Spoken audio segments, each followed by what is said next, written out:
You get nothing, Nora. My grandmother's voice rang out across the living room of her Connecticut mansion, where 32 family members had gathered for what she'd called an estate planning announcement.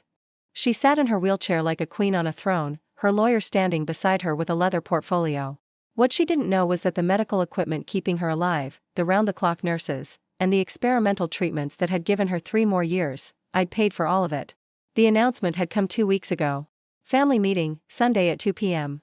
Attendance mandatory.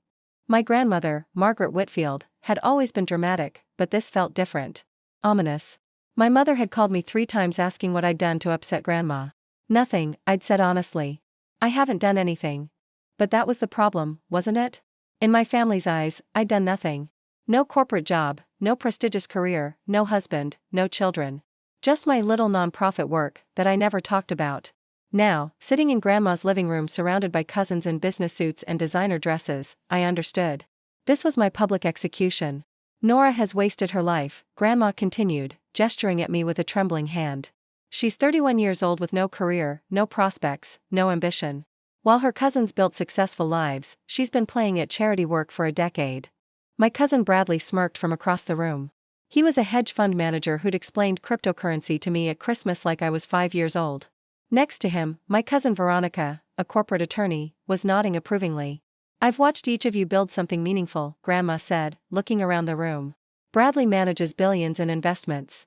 Veronica just made partner at her firm. David runs 3 medical practices. Elizabeth's restaurant won a James Beard Award.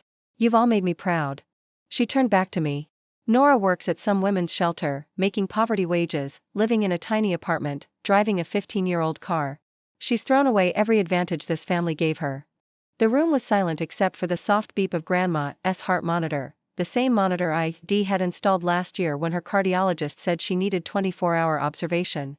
So today, I'm announcing my estate plans, Grandma said. Everything will be divided among my grandchildren who've proven themselves worthy. Bradley, Veronica, David, Elizabeth, and the others. Nora gets nothing. The room erupted in applause. My aunts and uncles beamed. My cousins looked smugly satisfied.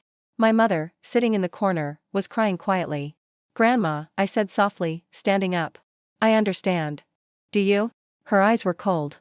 Do you understand what a disappointment you've been? Your grandfather built a fortune from nothing. We gave you every opportunity, the best schools, the right connections, seed money for any business venture you wanted. And you chose to waste it all on charity work. Someone has to help people, I said quietly. Let other people help people, Grandma snapped. People without your advantages. You were supposed to build something, create wealth, continue the family legacy. Instead, you're serving soup to homeless people. We run comprehensive programs, I corrected gently. Job training, mental health services, housing placement, legal aid. I don't care about the details of your hobby, Grandma interrupted. It's not a real career. You make what, $30,000 a year? How do you even survive? I manage, I said. She lives in a studio apartment in a terrible neighborhood, Veronica offered helpfully. I saw it once. 600 square feet, 1 bathroom. Exactly, Grandma said triumphantly. While your cousins own homes, build wealth, create something lasting. Nora, you're a cautionary tale about wasted potential. I could have defended myself. Could have explained that the women's shelter was actually the Whitfield Foundation, a non-profit I'd founded at 21 with money from my first startup exit. Could have mentioned that we operated 17 facilities across 6 states, serving over 10,000 women and children annually. Could have told them our annual operating budget was $47 million. But I'd learned over the years that my family didn't actually want to know. They'd decided who I was, and information that contradicted their narrative was dismissed as exaggeration or delusion. I love you, Grandma, I said instead, crossing the room to kiss her cheek. I hope you have many more years ahead of you. I'm sure you do, she said coldly. Now that you know there's no inheritance coming, you'll have to figure out how to survive on your charity wages. I smiled and returned to my seat. My phone buzzed in my pocket. A text from my assistant, board meeting in an hour. The hospital expansion proposal needs your approval. Also, Mrs. Whitfield's care coordinator is asking about Q1 payment, $847,000 for medical expenses. Standard authorization? I typed back quickly, approve the expansion. Yes to Q1 payment. We'll call after this meeting ends. Grandma's lawyer, a stern man named Harold Banks, cleared his throat. Mrs. Whitfield, we should review the actual documents. I need to verify some final details. What details? Grandma asked. It's simple. Split everything among the grandchildren except Nora. Yes, but there are some items in your financial records that require clarification. Harold was pulling papers from his portfolio, his expression troubled. I need to understand the source of certain payments. What payments? Your medical expenses over the past 3 years. Harold spread documents across the coffee table. Your insurance covers standard care, but the experimental treatments, the private nurses, the specialized equipment, those total approximately $2.4 million. The bills show they were paid in full by an anonymous donor through a medical trust. The room went quiet. Grandma frowned. Anonymous donor? I assumed the insurance covered everything. No, ma'am. Insurance covered perhaps 20%. The rest was paid through something called the Whitfield Medical Trust. Harold pulled out another document. I've been trying to identify the trust's founder for weeks. It's been paying your bills since you were first diagnosed. Who set up the trust? Uncle Richard asked. That's what I needed to clarify today. Harold looked around the room. The trust requires the founder's permission to disclose their identity. I sent a formal request last week. My phone buzzed again. My lawyer, Harold Banks, received authorization to disclose the medical trust details. Proceed. I typed back, yes. Harold's phone chimed. He read something, and his face went completely white. Oh my. What? Grandma demanded. Mrs. Whitfield, the Whitfield Medical Trust was established by your granddaughter, Nora. He looked up at me, then back at Grandma. She's been paying all your medical expenses for 3 years. Every bill, every treatment, every piece of equipment. $2.4 million total. The silence was absolute. That's impossible, Grandma whispered. Nora doesn't have money. She works at a shelter making $30,000 a year. She doesn't work at a shelter, ma'am. She runs the Whitfield Foundation, one of the largest women's service nonprofits in the country. According to these records, she founded it 10 years ago after selling a tech startup. The foundation's annual budget is $47 million. Papers scattered as Grandma tried to grab them, her hands shaking. What startup? SafeConnect, I said quietly. I developed an emergency alert app for domestic violence survivors. Sold it to a tech company in 2015 for $32 million. I used most of that money to start the foundation. $32 million? Bradley choked out. You sold a company for $32 million? The foundation runs 17 shelters, Harold continued, reading from his documents. Employs over 200 people. Serves 10,000 women and children annually. And, it appears, has paid every medical bill for Mrs. Margaret Whitfield since her cancer diagnosis in 2021. Grandma was staring at me like she'd never seen me before. You paid for my treatment? The experimental immunotherapy your oncologist recommended, I said. Insurance wouldn't cover it. You needed it to survive. So I made sure you got it. But why didn't you tell me? Would you have accepted help from your failure granddaughter? I asked gently. The one wasting her life on charity work? Veronica found her voice. If you have all this money, why do you live in that tiny apartment? Because I don't need much space. And the neighborhood you called terrible? It's where one of our shelters is located. I live there so I can be close to the women we serve. The car?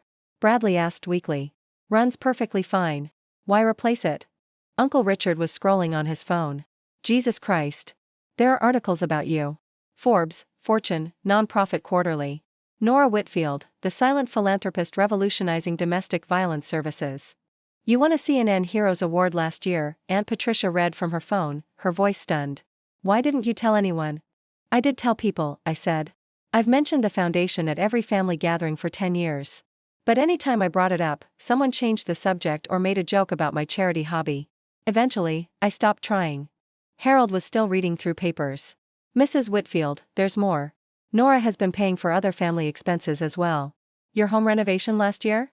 The new roof, the accessibility modifications? That was paid through another trust she established. What? Grandma's voice was barely audible. I noticed you were having trouble with the stairs, I said. The contractor I hired specialized in aging in place modifications. The elevator, the wheelchair ramps, the bathroom renovations. They were necessary for your safety. How much? Grandma whispered. $340,000, Harold said. Paid in full by a trust Nora established specifically for your care. My mother was sobbing openly now. Nora, why didn't you say something? Would it have changed anything? I asked. Would it have made you proud of the work I do, or would you have just been impressed by the money? No one answered. Grandma was crying now too, tears streaming down her face. I called you a failure. I disinherited you. I told everyone you'd wasted your life. You believed what you wanted to believe, I said. I tried to explain what I do, but it didn't fit your definition of success. Corporate jobs, big salaries, impressive titles, that's what mattered to you. Helping vulnerable women and children wasn't real work. Nora, Grandma reached out a shaking hand. I'm so sorry. I'm so deeply, terribly sorry. I took her hand. I know, Grandma. Why did you keep paying my bills? After how I treated you? Because you're my grandmother. Because you raised me to believe in taking care of family. And because I could afford it. The money doesn't mean anything if I can't use it to help the people I love, Bradley spoke up, his voice subdued. Nora, I spent 30 minutes at Christmas explaining cryptocurrency to you like you were an idiot. I know, I said. I was actually invested in 3 crypto funds at the time. I just wanted to hear your perspective. Veronica laughed, but it sounded like a sob. I offered to help you apply for jobs at my firm. I thought you needed career guidance. You were trying to help, I said. I appreciated the thought. Harold cleared his throat. Mrs. Whitfield, regarding the will. Change everything, Grandma said immediately. Give it all to Nora. She's the only one who deserves it. No, I said firmly. Don't change anything. Split it among everyone as you planned. But you saved my life. You've been supporting me without asking for anything in return. Exactly. Without asking for anything in return. I don't want your money, Grandma. I want you to understand that success isn't just about wealth and status. It's about impact. About making people's lives better. About using your resources to help others. But I called you a failure in front of the whole family. You were wrong, I said simply. But I'm not going to punish you for it.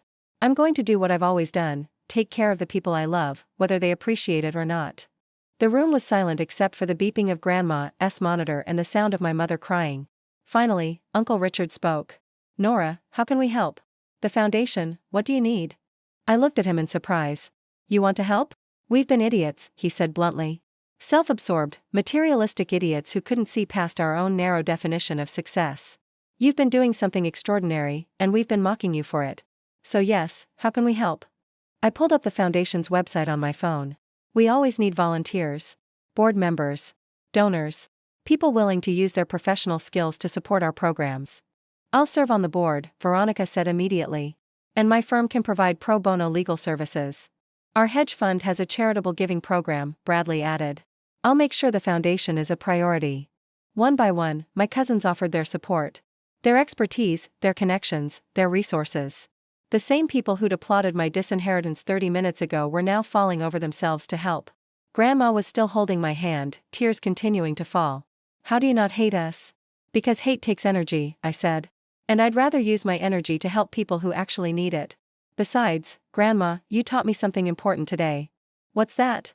That unconditional love means loving people even when they don't see your value. Even when they call you a failure. Even when they cut you out of their will. You love them anyway, because that's what love is. That's not what I meant to teach you, she whispered. I know. But it's what I learned. Harold quietly packed up his papers. Mrs. Whitfield, would you like me to schedule another meeting to revise the will? Grandma looked at me. What do you want, Nora? I want you to get better, I said. I want you to have more years with your family. I want you to understand that the granddaughter working at a women's shelter is doing work that matters, even if it doesn't come with a corner office and a 6-figure salary. 7-figure, my mother said suddenly. Everyone turned to look at her. Nora, your salary from the foundation is public record for nonprofits over a certain size. You make $180,000 a year, plus the wealth from your startup exit. You're probably worth more than everyone in this room combined. Net worth isn't the same as self-worth, I said. I learned that from Grandma. She taught me that what you do with your life matters more than what you accumulate. I just applied that lesson differently than she expected. Grandma pulled me down into a hug, her frail arms surprisingly strong. I'm proud of you, she whispered. I should have said it years ago. I'm so incredibly proud of you. I know, Grandma, I said. I've always known. That wasn't entirely true. I'd spent years wondering if I was making the right choices, if my family would ever see the value in my work. But in that moment, holding my grandmother while my family looked on with new understanding, it felt true enough. The meeting broke up slowly. Cousins approached me one by one, apologizing, asking questions about the foundation, offering genuine interest for the first time in years. My mother hugged me for a long time, whispering apologies I told her weren't necessary. As I was leaving, Harold caught my arm. Ms. Whitfield, for what it's worth, what you did, paying her bills anonymously, not seeking credit, continuing to care for her even after today, that's extraordinary. It's what family does, I said. No, he said gently. It's what good people do. Your family is lucky to have you. I drove back to my 600 square foot apartment in my 15-year-old Honda, thinking about perception and reality, about success and failure, about love and pride. My phone rang as I pulled into my parking spot. Grandma's number. Nora? It's me. Hi, Grandma. I just wanted to say, the estate lawyer said you've been paying for everything. Not just medical bills. You've been covering the home care nurses, the meal service, the transportation to appointments. Everything. I wanted you to be comfortable, I said simply. Why? After how I treated you. Because you're my grandmother. Because you raised me. Because you taught me that family takes care of each other. You just forgot that lesson applied to me too. She was quiet for a moment. Will you come visit me tomorrow? Not for a family meeting. Just you and me? I'd like that. Bring your laptop. I want to see everything. The foundation, the shelters, the programs. I want to understand what you've built. Okay, Grandma. And Nora? Thank you. For saving my life. For loving me when I didn't deserve it. For being a better person than I ever taught you to be. You taught me more than you know, I said. Good and bad. I just learned to keep the good parts and leave the rest. After we hung up, I sat in my car for a while, watching the lights come on in the apartments around me. My building wasn't fancy, but it was home. And more importantly, it was 2 blocks from the women's shelter where I'd spent the morning helping a mother of 3 find emergency housing. Success, I'd learned, wasn't about impressing your family. It wasn't about corner offices or trust funds or appearing at the right social events. Success was knowing that somewhere tonight, a woman was sleeping in a safe bed because of the work I did. A child was eating dinner because of the programs I funded. A family was rebuilding because of the services I provided. That was worth more than any inheritance. That was worth everything.